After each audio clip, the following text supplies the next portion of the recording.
Mother Frost. At the edge of a wood there was a great, clear, bubbling spring of cold water. Near this spring lived a widow and her two daughters.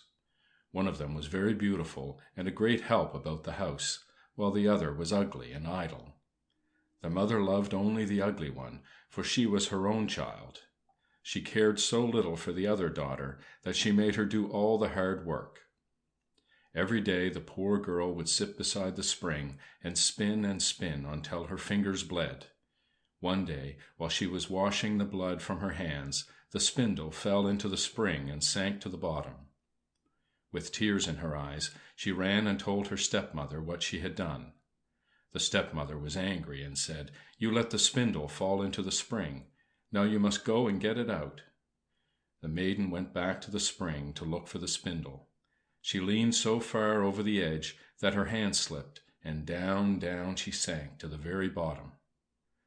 All at once she found that she was in a beautiful field where many wild flowers grew.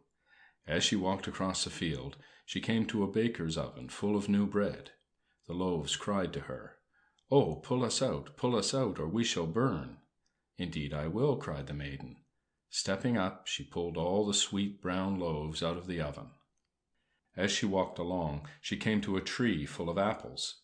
The tree cried, shake me, my apples are all quite ripe." "Indeed I will," cried the maiden.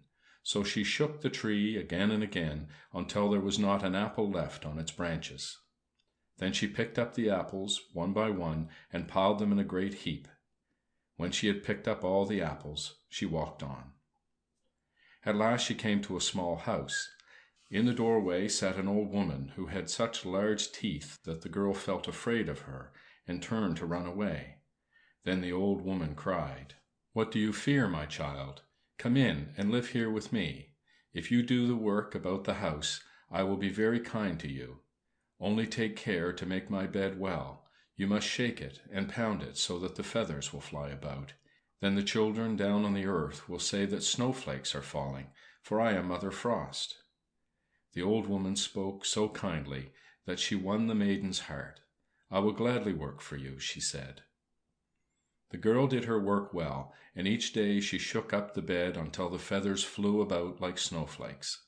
She was very happy with Mother Frost, who never spoke an angry word. After the girl had stayed a long time with the kind old woman, she began to feel homesick. She could not help it, though her life with Mother Frost had been so happy. At length she said, "Dear Mother Frost, you have been very kind to me, but I should like to go home to my friends." "I am pleased to hear you say that you wish to go home," said Mother Frost. "You have worked for me so well that I will show you the way myself." She took the maiden by the hand and led her to a broad gateway. The gate was open, and as she went through, a shower of gold fell over the maiden. It clung to her clothes so that she was dressed in gold from her head to her feet. "That is your pay for having worked so hard," said the old woman. "And here is your spindle that fell into the spring." Then the gate was closed, and the maiden found herself once more in the world. She was not far from her own home, and as she came into the farmyard, a cock on the roof cried loudly, "Cock-a-doodle-doo, our golden lady has come home too." When the stepmother saw the girl with her golden dress, she was kind to her. Then the maiden told how the gold had fallen upon her. The mother could hardly wait to have her own child try her luck in the same way. This time she made the idle daughter go to the spring and spin. The lazy girl did not spin fast enough to make her fingers bleed, so she pricked her finger with a thorn until a few drops of blood stained the spindle. At once she let it drop into the water, and sprang in after it herself.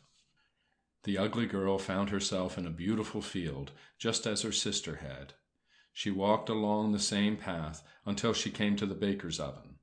She heard the loaves cry, pull us out, or we shall burn." But the lazy girl said to the brown loaves, "I will not. I do not want to soil my hands in your dirty oven." Then she walked on until she came to the apple tree. Shake me," it cried, "for my apples are quite ripe."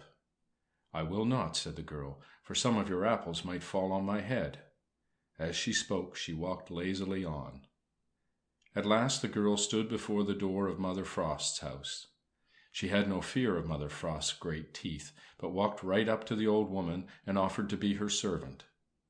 For a whole day the girl was very busy and did everything that she was told to do. On the second day she began to be lazy, and on the third day she was still worse. She would not get up in the morning. The bed was never made or shaken so the feathers could fly about. At last Mother Frost grew tired of her, and told her that she must go away. This was what the lazy girl wanted, for she felt sure that now she would have the golden shower. Mother Frost led her to the great gate, but as she passed under it, a kettle full of black pitch was upset over her. "This is what you get for your work," said the old woman as she shut the gate. The idle girl walked home, covered with pitch. When she went into the farmyard, the cock on the roof cried out, "Cock-a-doodle-doo! Our sticky lady has come home too." The pitch stuck so fast to the girl that, as long as she lived, it never came off.